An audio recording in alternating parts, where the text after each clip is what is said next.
নমস্কার বন্ধুরা, বৃষ্টি বাংলায় আগত সকল বন্ধুদের জানাই স্বাগত।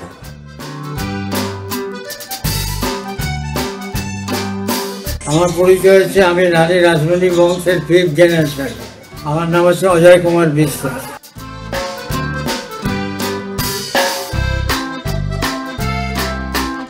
জগদম্বা বিশ্বাসের বড় ছেলের মেজো ছেলে হচ্ছে আমার গ্র্যান্ডফাদার।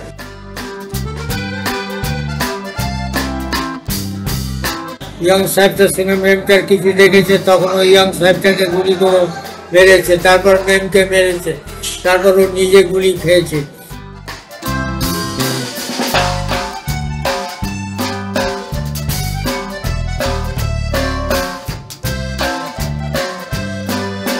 আজ আমি যে মন্দিরে এসেছি, সেই মন্দিরের ইতিহাসের পিছনে না আছে কোনো জনশ্রুতি, না আছে কোনো লোকশ্রুতি, আছে সমৃদ্ধ ইতিহাস। আর সেই ইতিহাসটাই আজ আমি আপনাদেরকে বলবো। প্লিজ সঙ্গে থাকবেন।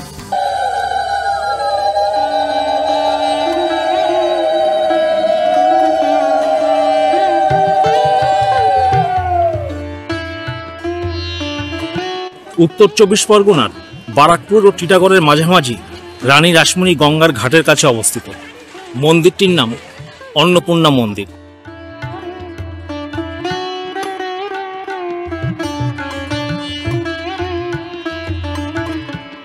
এই মন্দিরটি দক্ষিণেশ্বরের ভবতারিণী মন্দিরের অনুকরণে তৈরি করা হয়েছিল। শুধু তাই নয়, এই দুই মন্দিরের একই স্থপতি ছিলেন। এই মন্দিরটি নির্মাণ করেছিলেন রাসমণির ছোট মেয়ে জগদম্বা দেবী। রানী রাসমণির ছোট মেয়ে মন্দিরটা করেছে। মন্দিরের পূর্ব পাশের সিংহদুয়ার দিয়ে ঢুকেই সামনে মা অন্নপূর্ণার মন্দির, বাঁহাতে নাট মন্দির, আর নাট মন্দিরের সামনেই দেখতে পাচ্ছেন জগদম্বা দেবীর আবক্ষ মূর্তি।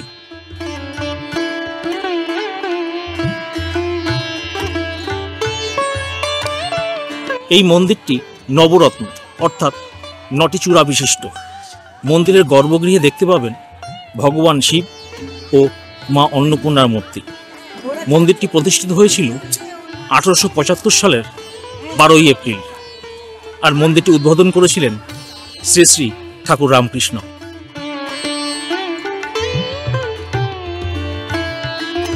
দক্ষিণমুখে এই মন্দিরের সামনে রয়েছে মোটা মোটা পিলারের ওপর সুবিশাল নাট মন্দির।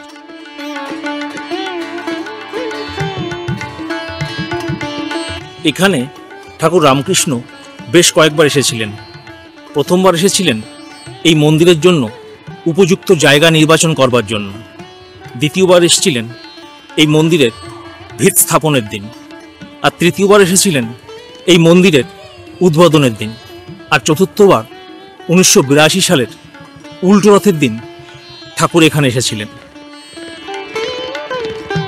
অন্নপূর্ণা মন্দিরটি উচ্চতায় দক্ষিণেশ্বর মন্দির থেকে বেশ কিছুটা বড়।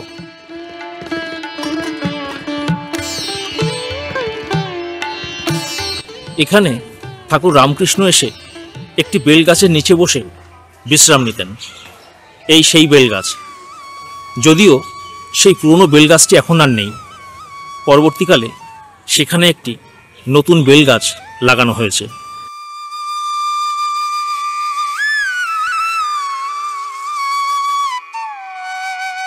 রানী রাসমণির ছোট মেয়ে মন্দিরটা করেছে, স্বপ্নে মা অন্নপূর্ণাকে পেয়েছে হয়েছেন। তা রানীমাকে বলেছিল দক্ষিণেশ্বরের মতো তোমাকে আমাকে এরকম জায়গা দেখে, যাতে ঘাট থাকে সেরকম জায়গা দেখে আমাকে মন্দির করে দাও। ব্রিটিশ আমলে এই জায়গাতে ছিল কোনো এক সাহেবের বাগান বাড়ি, যে বাগান বাড়ির ভেতর ঘটেছিল 3টি হত্যাকাণ্ড, যে কারণে এই জায়গাতে মন্দির নির্মাণ করা নিয়ে উঠেছিল প্রবল আপত্তি। পরে ঠাকুর রামকৃষ্ণের অনুমতিতে মিলেছিল মন্দির নির্মাণ করার ছাড়পত্র। এখানে যে দুটো সাহেব একটা মেম থাকতো, এটা সাহেবের ছিল বাগান বাড়ি এইটা। তখন ওই সাহেবটা ইয়ং সাহেবটার সঙ্গে মেমটার কিছু দেখেছে, তখন ওই ইয়ং সাহেবটাকে গুলি করে মেরেছে, তারপর মেমকে মেরেছে, তারপর ও নিজে গুলি খেয়েছে। এরপরে এটা তখন বলতে গেলে তো সব ডেড বডি কে সৎকার করবে, এখানে ঢুকতে লোকে ভয় পেত। সেই জন্য ঠাকুর বলেছে এইখানেই মন্দির হবে, 3বার এসছে উনি, জোকো টোকো করে ভূত পেটকে তাড়িয়ে তারপর মন্দির তৈরি হয়েছে।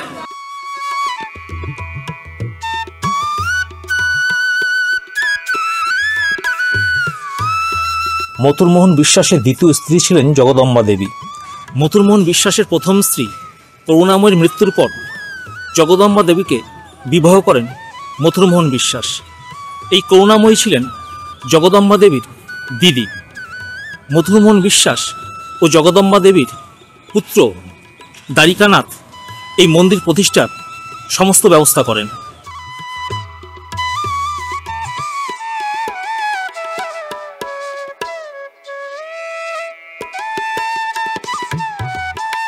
অন্নপূর্ণা মন্দির চত্বরের মধ্যে রয়েছে 6টি শিব মন্দির।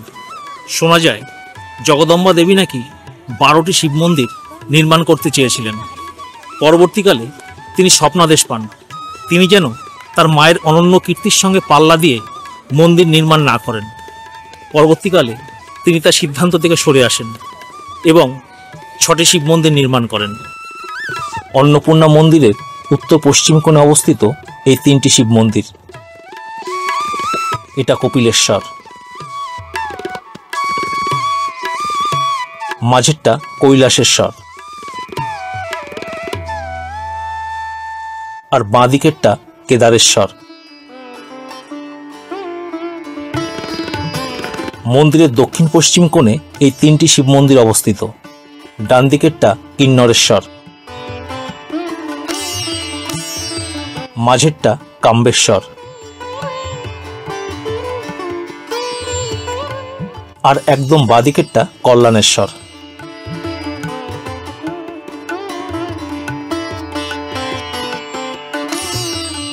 এই মন্দিরের পুরো চত্বরটি প্রাচীর দিয়ে ঘেরা।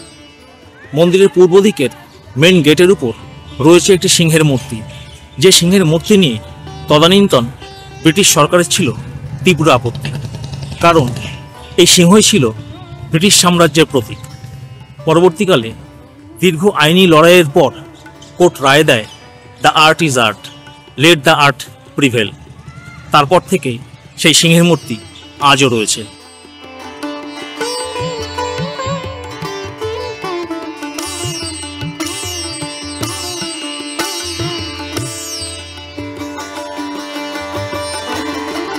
মন্দিরের দক্ষিণ পশ্চিম কোণে রয়েছে একটি ধ্যানঘর।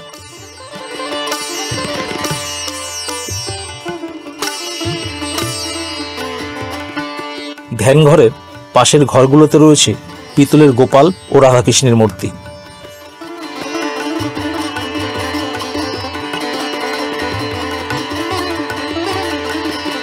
অন্নপূর্ণা মন্দির চত্বরের মধ্যে রয়েছে 6টি শিব মন্দির। 3টি রয়েছে উত্তর পশ্চিম কোণে আর 3টি রয়েছে দক্ষিণ পশ্চিম কোণে। মাঝখান দিয়ে গেছে গঙ্গা যাবার রাস্তা। চলুন এবার আপনাদেরকে একটু গঙ্গা থেকে ঘুরিয়ে নিয়ে আসি। মন্দিরের পশ্চিম দিকে রয়েছে এই গেটটি। এখান থেকে কয়েক পা হাঁটলেই গঙ্গার ঘাট। এই ঘাটটি রানী রাসমণি ঘাট হিসাবে পরিচিত।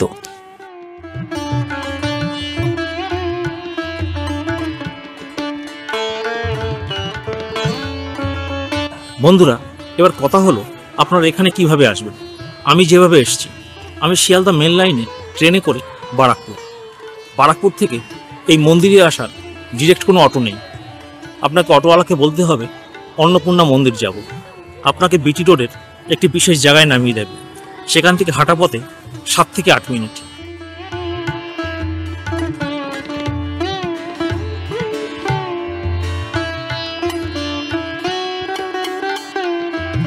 বন্ধুরা, ভিডিওটি যদি ভালো লাগে তাহলে লাইক, কমেন্ট, শেয়ার করবেন এবং অবশ্যই চ্যানেলটি সাবস্ক্রাইব করবেন। আর সম্ভব হলে ভিডিওটি বন্ধু বান্ধবদের মধ্যে অবশ্যই শেয়ার করবেন। দেখা হচ্ছে পরবর্তী এক নতুন ভিডিওতে। ভালো থাকবেন। ধন্যবাদ।